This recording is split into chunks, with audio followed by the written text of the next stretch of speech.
नमस्कार बच्चों, कैसे हैं भाई आप सब। आशा करता हूं कि आप सब स्वस्थ होंगे, मस्त होंगे और व्यस्त होंगे। और आज एप्लीकेशन बायोलॉजी का आपका लास्ट लेक्चर होने जा रहा है। इस लेक्चर में मैं संतोष पांडे आपका स्वागत करता हूं।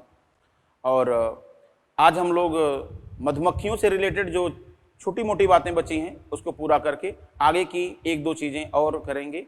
और आज का लेक्चर हो सकता है कि अदर लेक्चर के कंपैरिजन में थोड़ा सा छोटा रह जाए, ठीक है। चलिए ठीक है, तो बात करते हैं, स्टार्ट। ओके, आइए देखते हैं।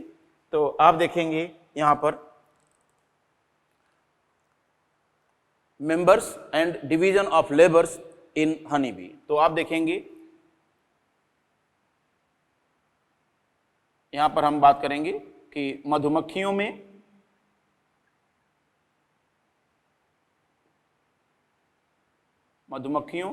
की विभिन्न प्रकार की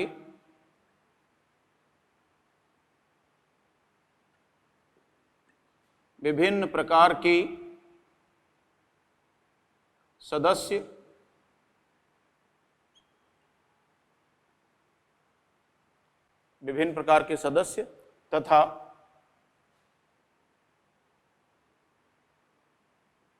ध्यान दें, और इसके साथ साथ यहां पर हम लोग देखेंगे विभिन्न प्रकार के सदस्य तथा दूसरी बात हम लोग देखें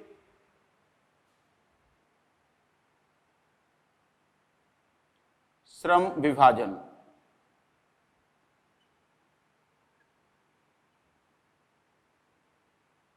जी हाँ, ये चीज हम लोग देखेंगे। और इस चीज को अगर हम लोग बात करें तो इसमें आप देखेंगे कि कितने प्रकार के सदस्य होते हैं। तो सदस्य तो आपने लिख रखा है ऑलरेडी, 3 टाइप के होते हैं। आइए समझने का प्रयास करें। सबसे पहले हम लोग देखेंगे नर या ड्रोन्स या मेल्स, इनको कुछ भी कह सकते हैं आप इस तरह से। अब सवाल उठता है कि ये इनकी खास बातें, तो आप कहेंगे अगुणित, अर्थात n is equal to 16 chromosomes. दूसरी बात यहां पर हम लोग देखेंगे तो इनकी दूसरी विशेषता क्या है कि आप कहेंगे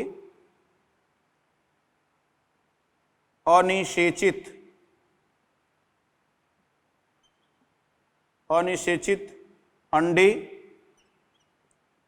से विकसित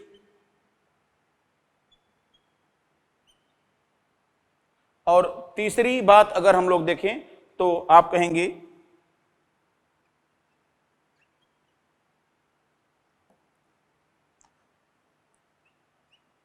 प्रत्येक छत्ते में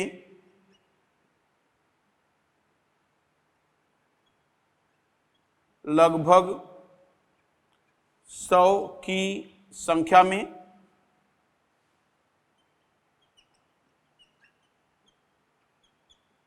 लगभग 100 की संख्या में 100 नंबर होगा इनका। फिर इसी के साथ साथ यहां पर आप देखेंगे केवल प्रजनन का कार्य, केवल प्रजनन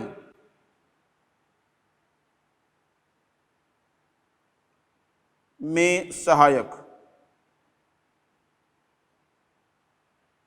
केवल प्रजनन में सहायक। और जरा सोचिए कि ये किससे बने हैं। ध्यान दें, अगर हम थोड़ा सा मजाक की बात करें तो ये किससे बने हैं? अनिषेचित अंडे से। देखिए, अनिषेचित अंडे से, अर्थात इनके खुद के बनने में नर की कोई भूमिका नहीं होती, अर्थात इनका पिता नहीं होता। ये इनके पास खुद का कोई फादर नहीं होता। क्यों? क्योंकि ये अनिषेचित अंडे से केवल पार्थिनोजेनेसिस के द्वारा विकसित हो जाते हैं। समझ रहे हैं ना जी, इस तरह से। तो यहां पर आप देखेंगे ये कहानी हो गई। अब सवाल ये उठता है कि दूसरे नंबर पर हम लोग देखेंगे यहां पर रानी, या बात करने की कोशिश करें हम लोग क्वीन। अब क्वीन के लिए अगर हम लोग देख रहे हैं तो क्वीन से रिलेटेड बात करेंगे तो आपको देखना होगा कि द्विगुणित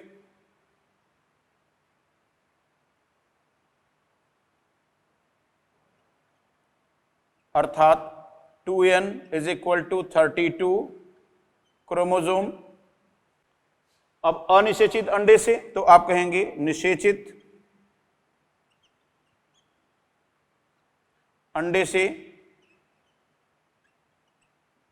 इसके साथ ही यहां पर आप देखेंगे एक और बात, प्रत्येक छत्ते में एक छत्ते में प्रायः एक रानी, इस तरह से। और इसी के साथ साथ आप देखेंगे कि क्या है तो आप कहेंगे प्रजनन व छत्ते का नियंत्रण अर्थात छत्ते का जो मुख्य शासन का कार्य होता है ये खुद देखती है। समझ रहे हैं ना? तो इस तरह से आप देखेंगे एक छत्ते में एक रानी, इस तरह से। तो ये कहानी हो जाएगी इससे संबंधित। और यहां पर एक चीज और हम लोग देखें, इनमें दंश उपकरण अनुपस्थित।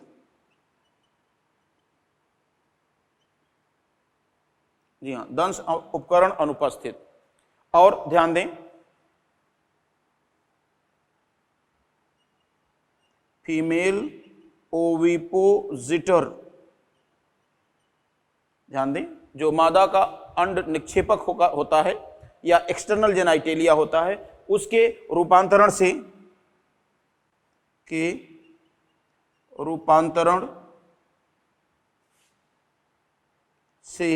बना दंश उपकरण उपस्थित। इस तरह से ये दंश उपकरण क्या होगा, यहां पर आप देख सकते हैं उपस्थित। समझ रहे हैं ना? तो अब अगली बात अगर हम लोग करें तो यहां पर आप देख सकते हैं क्या कहानी होगी। यहां पर आप कहेंगे श्रमिक की बात करेंगे तो आप कहेंगे जनन अक्षम मादा या मादाएं, इस तरह से। अब सवाल उठता है कि ये भी निषेचित अंडे से विकसित होती हैं, इसलिए ये भी कैसी हो जाएंगी, ये भी हो जाएंगी बच्चों द्विगुणित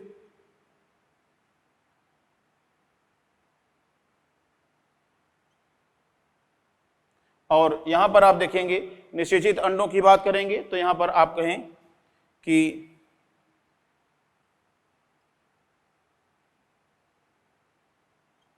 निषेचित अंडे से, फिर इसके बाद में एक छत्ते में प्रायः कितनी, तो आप लिखेंगे एक छत्ते में 6000 या अधिक, काफी बड़ी संख्या में पाई जाती हैं प्रत्येक छत्ते में। और आप देखेंगे कि इनका कार्य क्या होता है तो आप कहेंगे प्रजनन को छोड़कर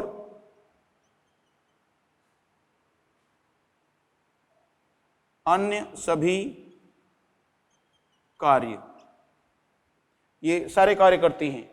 और आप देखेंगे जो फीमेल जो दंश उपकरण होगा, अब ये भी फीमेल हैं इसलिए आप कहेंगे दंश उपकरण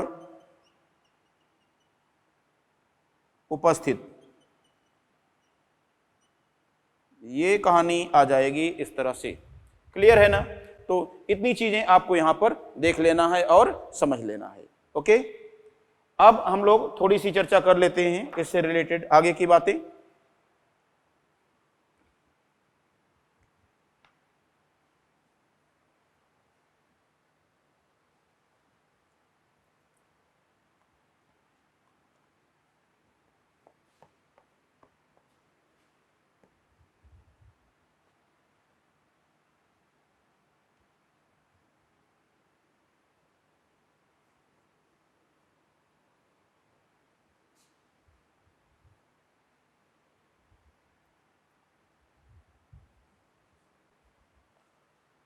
अब हमें यहां पर देखना होगा मधुमक्खियों में सूचनाओं का आदान प्रदान। आइए समझते हैं इसको।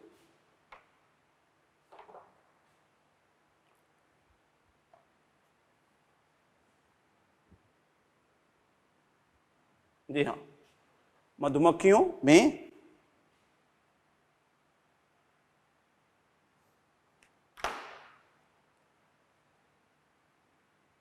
सूचनाओं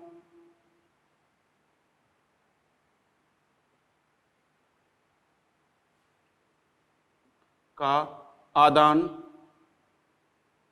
प्रदान इस तरह से। तो आप ध्यान देंगे ये वास्तव में श्रमिकों द्वारा किया जाता है। तो आप कहेंगे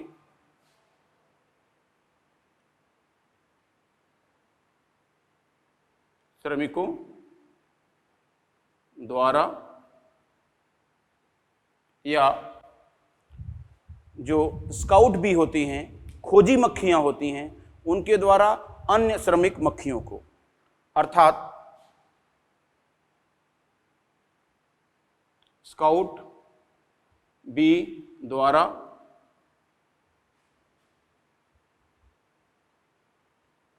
अन्य श्रमिकों को, इस तरह से। अब सवाल उठता है कि कैसे। आप ध्यान देंगे कि यह किया जाता है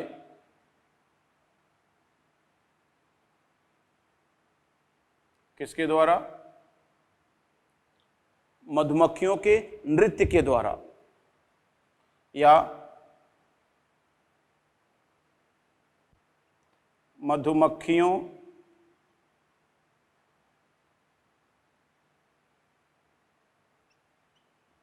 की विशिष्ट नृत्य के द्वारा।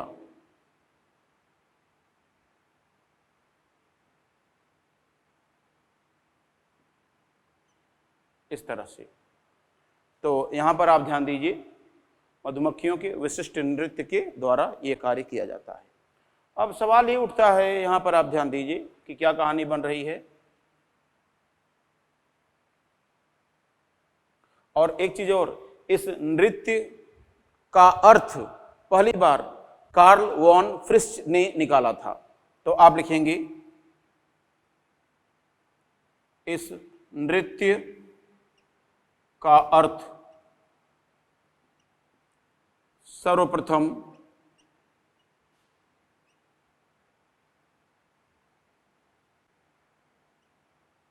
कार्ल वॉन फ्रिश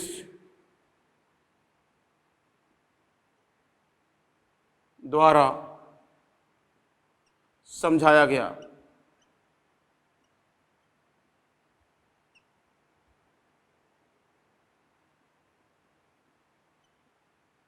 इस तरह से सवाल उठता है कि यहां पर आप देखिए कि ये कितने प्रकार का होता है। तो आप कहेंगे कि यह नृत्य 2 प्रकार का होता है।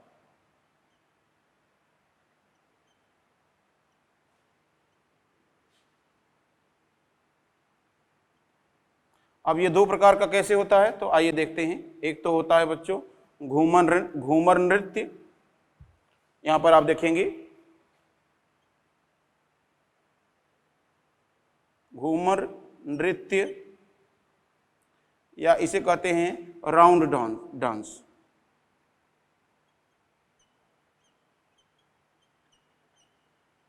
Round dance. और दूसरा होता है, आप देखिए कि पूंछ हिलाने वाला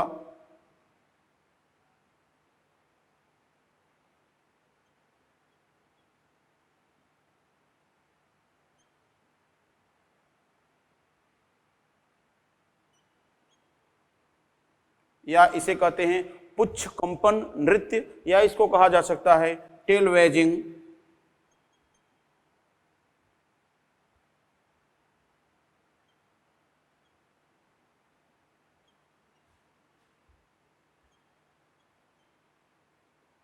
डांस। तो यहां पर आप देख पाएंगे इन दो चीजों को। अब सवाल ये उठता है, यहां पर हम लोग समझें इस चीज को, ठीक है ना, कि घूमर नृत्य हो गया, इसमें क्या करती है, इसमें आप देखेंगे कि जो मधुमक्खी होती है, सपोज करिए ये मधुमक्खी है, अगर इसको थोड़ा सा ठीक से बना लें,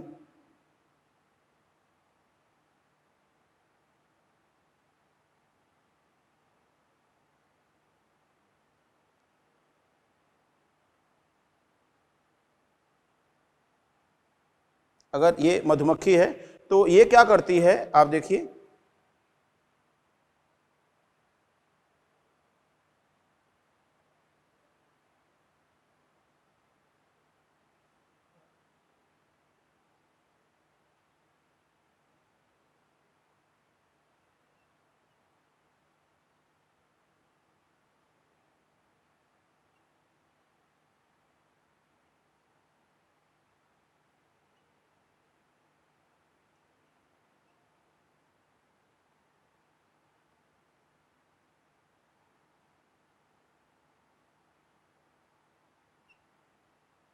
आप जरा देखिए कि ये इस तरह से जाएगी, तो यहां पर आप देखिए कि क्या कहानी बनेगी।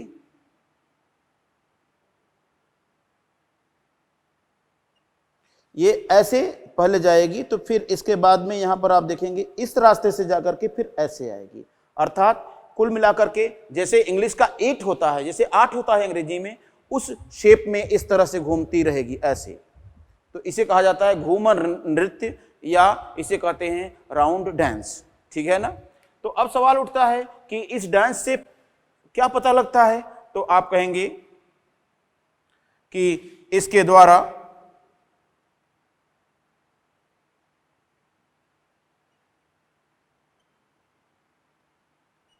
यह बताया जाता है कि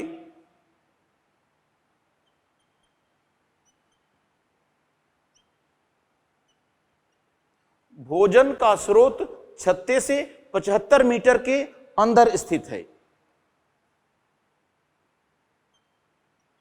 भोजन स्रोत 36 से 75 मीटर के भीतर स्थित है। इस तरह से यहां पर आप ध्यान दें, इस तरह से छत्ते के भीतर स्थित है। दूसरी बात यहां पर हम लोग देखें कि यहां पर क्या होता है,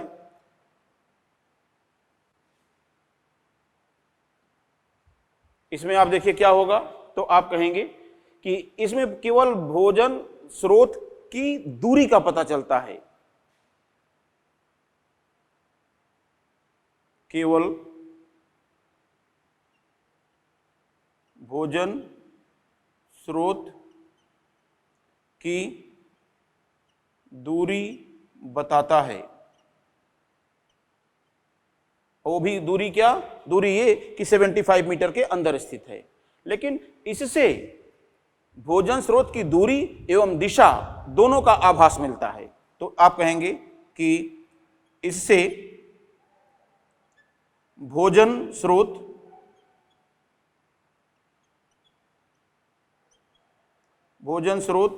की दूरी व दिशा दोनों का आभास होता है।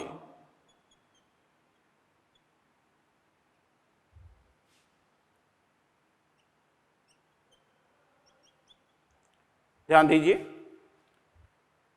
किसके आधार पर, तो आप कहेंगे सूर्य की दिशा के आधार पर। इसमें क्या होता है कि जैसे मधुमक्खी है, सपोज करिए इस तरह से,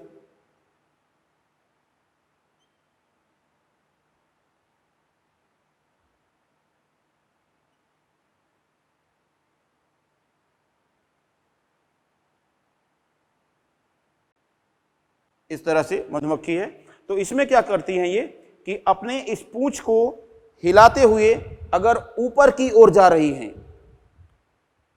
तो इससे पता चलता है कि भोजन का स्रोत सूर्य की दिशा में है। जिधर सनलाइन है छत्ते से, जिधर छत्ते से सूर्य की दिशा है उसकी ओर है। और अगर ये अपने इस पूंछ को हिलाते हुए नीचे की ओर आती हैं तब इससे पता चलता है कि भोजन की दिशा सूर्य भोजन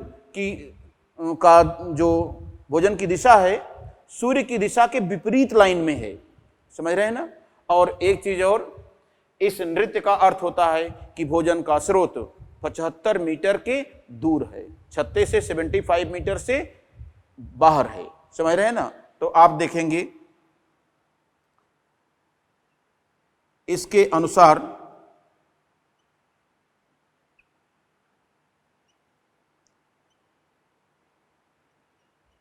भोजन स्रोत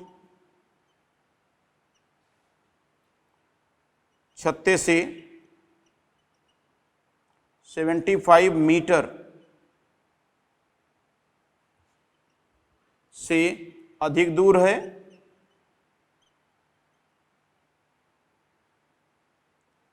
एक तो बात यहां पर हो गई, अधिक दूर है।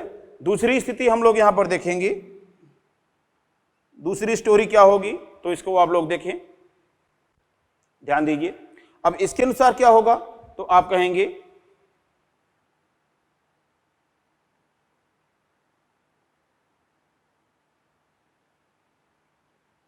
इसमें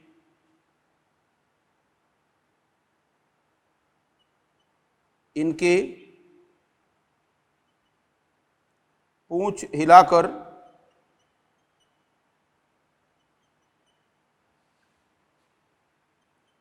ऊपर या नीचे जाने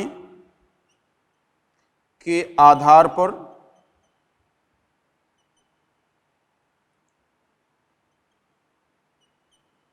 भोजन स्रोत की दिशा तय होती है, इस तरह से। और ये इसका जो डांसिंग पैटर्न है या तो ये रहता है या तो ये रहता है, इस तरह से। ध्यान दें, पूंछ हिलाते हुए ये ऊपर की ओर जा रही हैं। इसका अर्थ होता है कि भोजन का स्रोत जिधर सूर्य की दिशा है उसी दिशा में 75 मीटर से दूर स्थित है।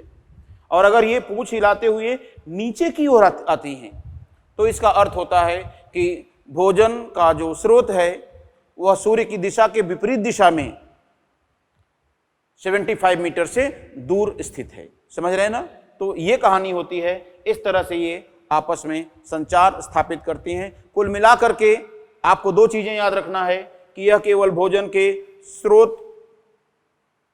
स्रोत की दूरी बताती हैं, एक लाइन हो गई, और इससे भोजन के स्रोत की दूरी व दिशा दोनों का आभास होता है। दूसरा पॉइंट ये, और तीसरा पॉइंट ये, कार्ल वॉन फ्रिश ने इस डांसिंग पैटर्न को डिकोड किया था। ये तीन चीजें ही हैं जिस पर आपको फोकस रखना चाहिए। क्लियर है? उम्मीद है कि आप समझ गए होंगे। चलिए, तो यहां पर कंप्लीट होता है हम लोगों का इससे संबंधित। एक चीज और देख लेंगे, यहां पर नोट करके हम लोग यहां पर एक चीज और करेंगे कि इनमें भी पेब्राइन रोग होता है, और इसका जो पैथोजेन है वो पैथोजेन मैंने कल आपको बताया था, कौन? नोसेमा। ये क्या है? प्रोटोजोवन। नोसेमा नामक प्रोटोजोवन के द्वारा इसमें भी पेब्राइन रोग होता है, जैसे सिल्क वर्म में भी होता है और इनमें भी होता है। क्लियर है ना। तो अब इसके बाद में हम लोग अगला जो टॉपिक होगा वो कवर करेंगे लैग कल्चर या लाख के कीट का पालन। ठीक है, तो आइए स्टार्ट करेंगे। तो देखिए यहां पर स्टार्ट करते हैं लैग कल्चर।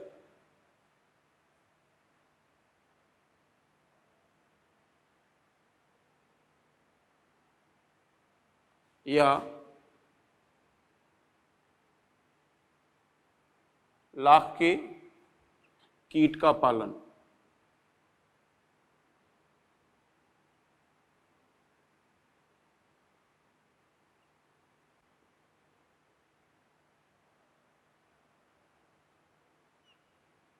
तो यहाँ पर हम लोग बात करेंगे कि लाख के कीट का पालन की बात अगर हम लोग यहाँ पर करते हैं तो सिंपली यहाँ पर देख पाएंगे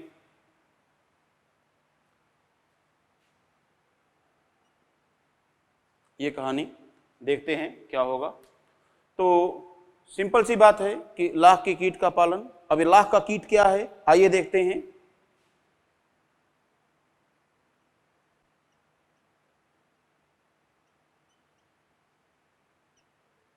ये है, आप देखेंगे लैसीफर लक्का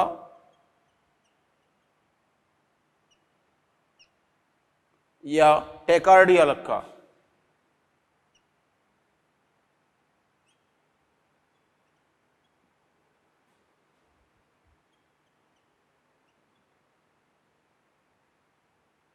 इस तरह से हम लोग देख पाएंगे ये लाख के कीट के नाम हैं। और यहाँ पर आप देखेंगे कि सिंपली कहेंगे कि यह कीट पीपल, गूलर, बबूल आदि के पेड़ों पर बाह्य परजीवी के रूप में रहता है।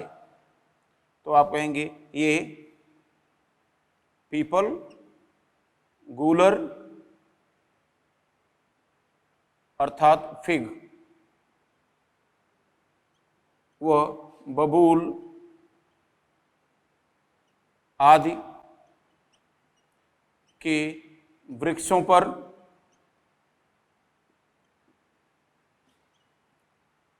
बाह्य परजीवी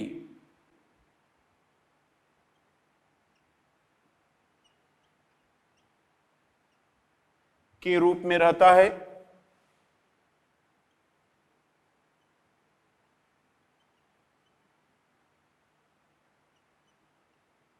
अब सवाल उठता है कि फिर ये लाख क्या होता है, तो आप कहेंगे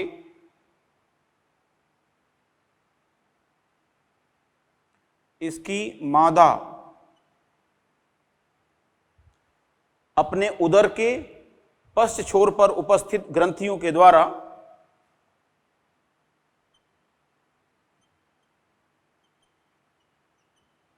पश्च छोर पर स्थित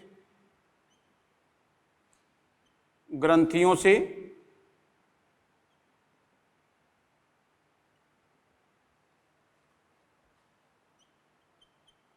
लाख या इसी को लाही भी कहते हैं, लाही नामक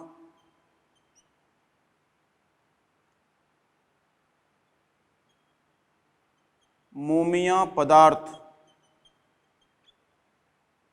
स्रावित करके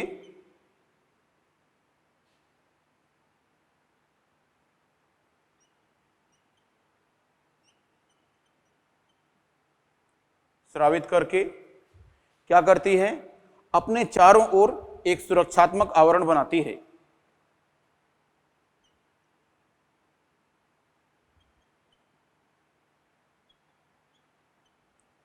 सुरक्षात्मक आवरण बनाती है।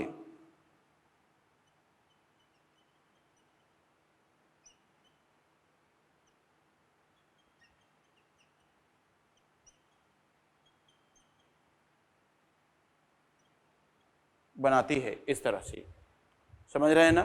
कितनी चीज आप यहां पर देख सकते हैं। और फिर इसके बाद में आगे की बात हम लोग करें तो और भी चीजें आप समझ सकते हैं। यहां पर देखेंगे ये तो सुरक्षा। अब इस लाख का उपयोग क्या है, ठीक है ना। तो आप कहेंगे या हम कहें मानव के लिए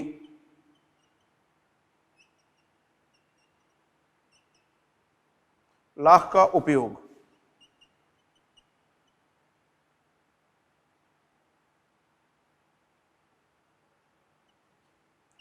हाँ जी, देखिए क्या इंपॉर्टेंस होगा।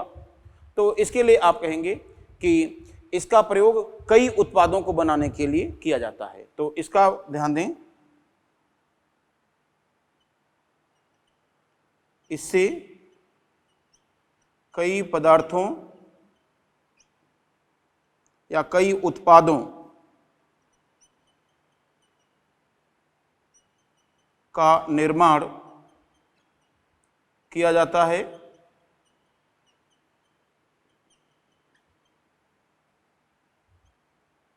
जैसे, ध्यान दें, जैसे क्या, तो आप कहेंगे जैसे पॉलिश,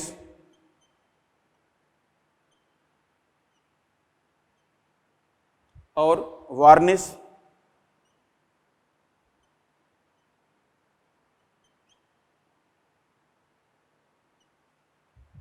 गहने,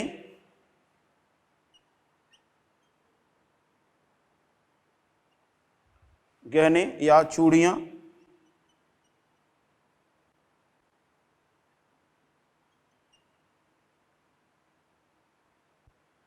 और तीसरे नंबर पर अगर हम लोग लास्ट में हम लोग देखें तो और क्या, और किसी चीज को सील करने के लिए, किसी घर, ऑफिस या लिफाफे को सील करने के लिए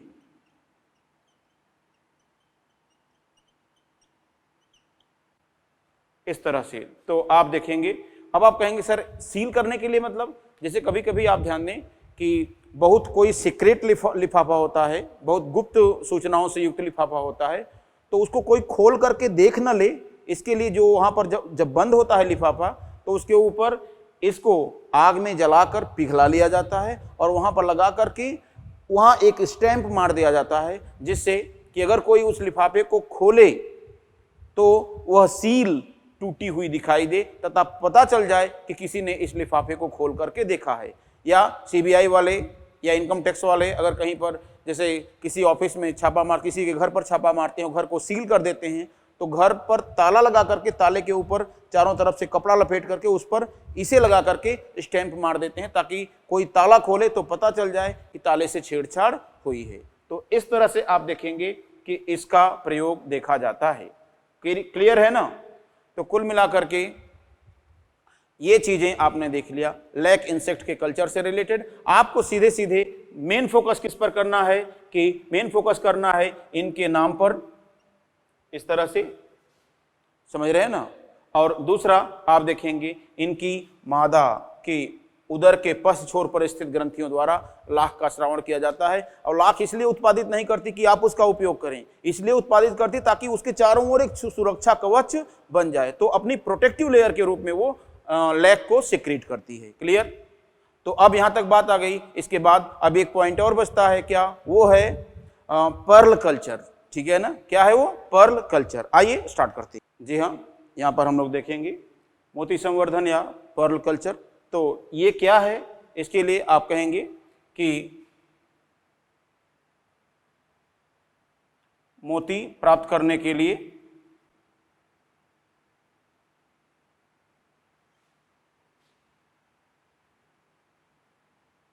किसका?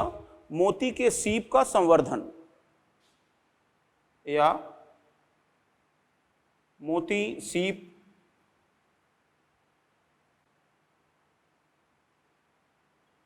पर्ल ओयस्टर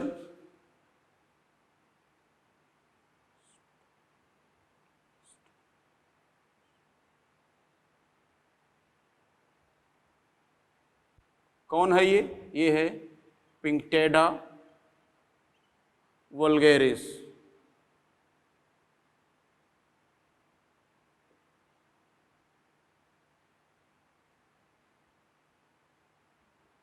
का पालन किया जाना।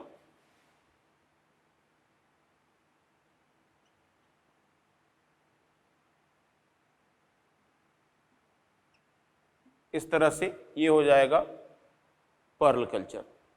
अब सवाल उठता है कि इस पिंकटेडा वल्गैरिस में जो मोती का निर्माण होता है वह कैसे होता है, समझ रहे हैं?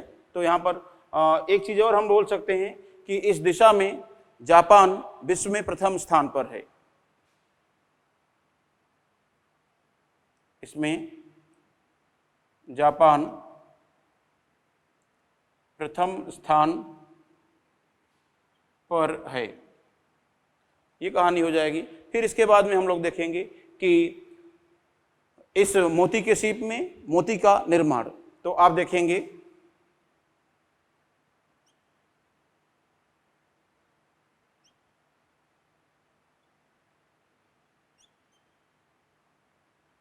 मोती का निर्माण कैसे होता है, तो इस चीज को आप समझिए कि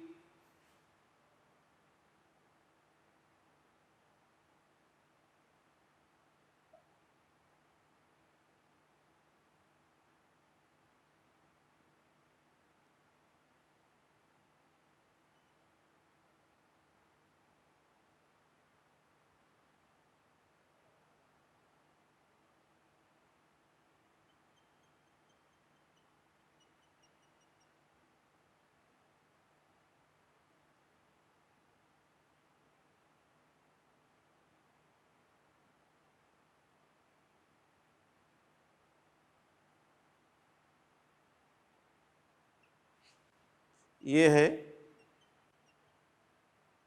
कवच और ये है मेंटल गुहा, या हम बात करें मेंटल गुहा, और ये है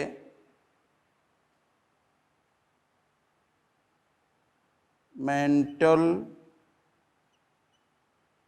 का स्रावी स्तर, मेंटल का स्रावी स्तर। और यहाँ पर आप देख सकते हैं, और इसी को कहते हैं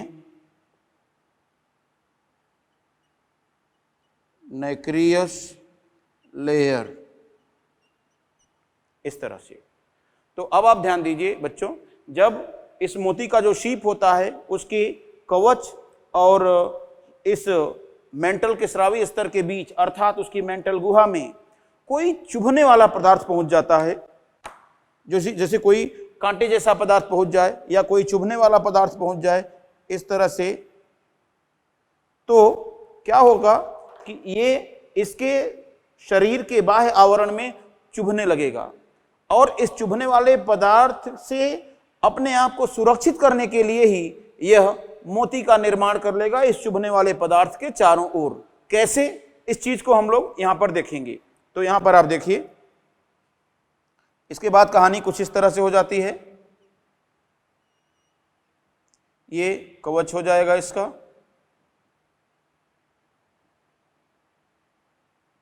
और ये आप ध्यान दीजिए,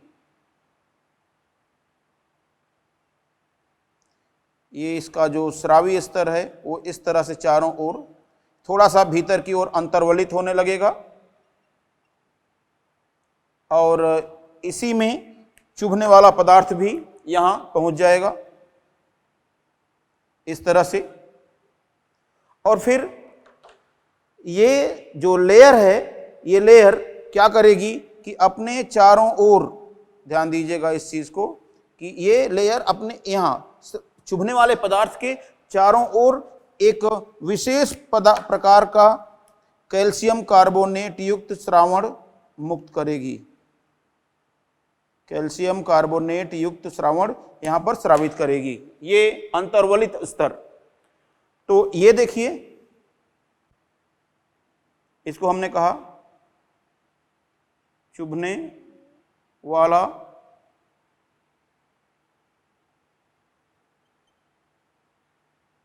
पदार्थ, ये हो जाएगा। तो अब यहाँ पर आप देखेंगे क्या कहानी होगी, आइए देखते हैं।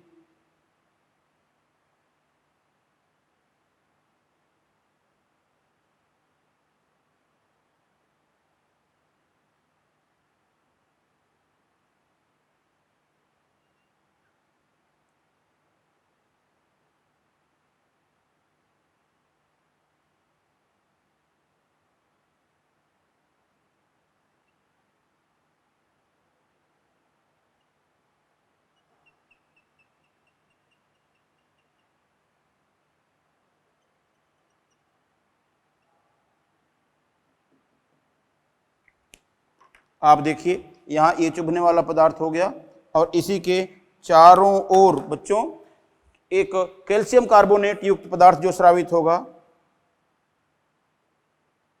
ये अब चारों ओर क्या होगा, ये कठोर होता चला जाएगा और ये पूरी तरह से कठोर होकर के ये बना लेगा, मोती का रूप ले लेगा या पर्ल का फॉर्मेशन ये कर लेगा। इस तरह से आप देख पाएंगे कि इसकी कहानी यहाँ पर आपको दिखाई देने लगेगी ऐसे। तो इस तरह से मोती का निर्माण हो जाएगा। तो आप देखेंगे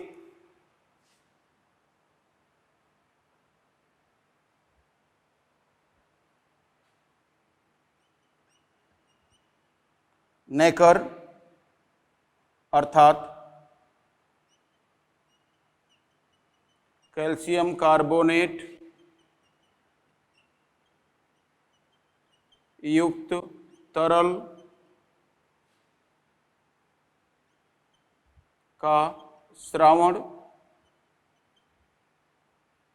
और ध्यान दें यही बदल जाता है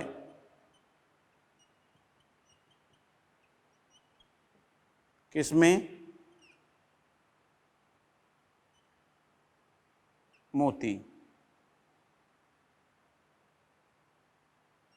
या इसी से बनता है, क्या बन रहा है जी, मोती का निर्माण यहाँ पर हो जा रहा है। तो इस तरह से आप देखेंगे।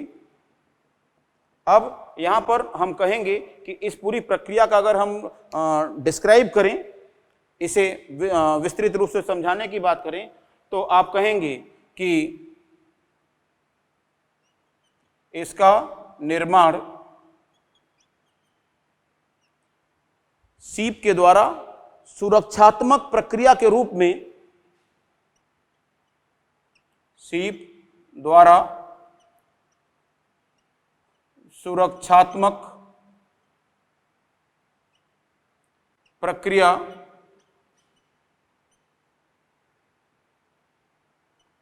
के रूप में तब किया जाता है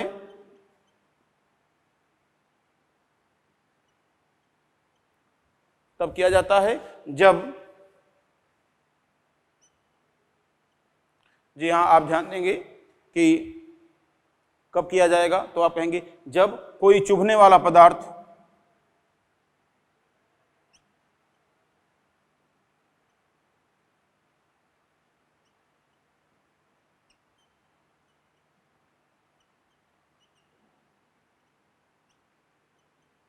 अर्थात इरिटेंट, बोलिए कोई चुभने वाला पदार्थ या इरिटेंट कहाँ प्रवेश करता है, तो कवच एवं या कह लीजिए कि मेंटल कैविटी में, इसकी मेंटल कैविटी में पहुंचता है। इस तरह से समझ रहे हैं ना। तो अब आप देखिए कि नेकर क्या है, अगर मैं बात करूं कि नेकर क्या है, तो नेकर है चुभने वाले पदार्थ के चारों ओर स्रावित होने वाला तरल या कैल्शियम कार्बोनेट युक्त तरल का श्रावण, समझ रहे हैं ना। और इसी नेकर, यही नेकर कन्वर्ट हो जाता है किसमें, किसमें कन्वर्ट हो जाएगा, मोती में। और ये जो चारों ओर मोती का श्रावण करने वाली लेयर है, ये क्या है, ये है नैक्रियस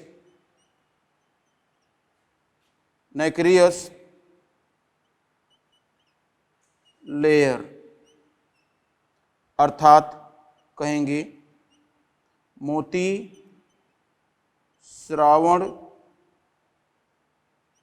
वाला स्तर, मोती को सिक्रीट करने वाला जो स्तर है वो। तो इस तरह से आप देख पाएंगे पर्ल इंडस्ट्री, या कह लीजिए कि पर्ल कल्चर का होता है। अब पर्ल कल्चर के लिए करेंगे क्या कि बहुत सारे पर्ल ओयस्टर को पहले जाल के द्वारा गोताखोर जाकर के पकड़ते हैं, और जब गोताखोर उन्हें बाहर लाएंगे तो उनके मेंटल गुहा में कई चुभने वाले ऑब्जेक्ट को इंजेक्शन के द्वारा प्रविष्ट करवा दिया जाता है, और फिर उन्हें वापस एक बड़े से जाल में बंद करके समुद्र में छोड़ दिया जाता है।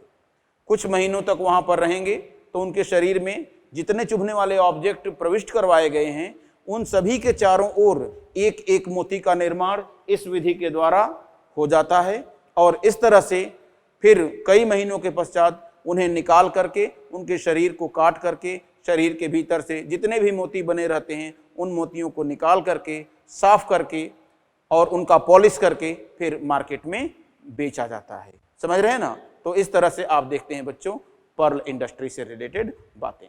तो यहाँ पर आकर के आपका ये जो टॉपिक है वो कंप्लीट होता है। यहाँ पर आकर के जो बातें थी वो सब समाप्त हो रही हैं इस एप्लीकेशन बायोलॉजी से रिलेटेड।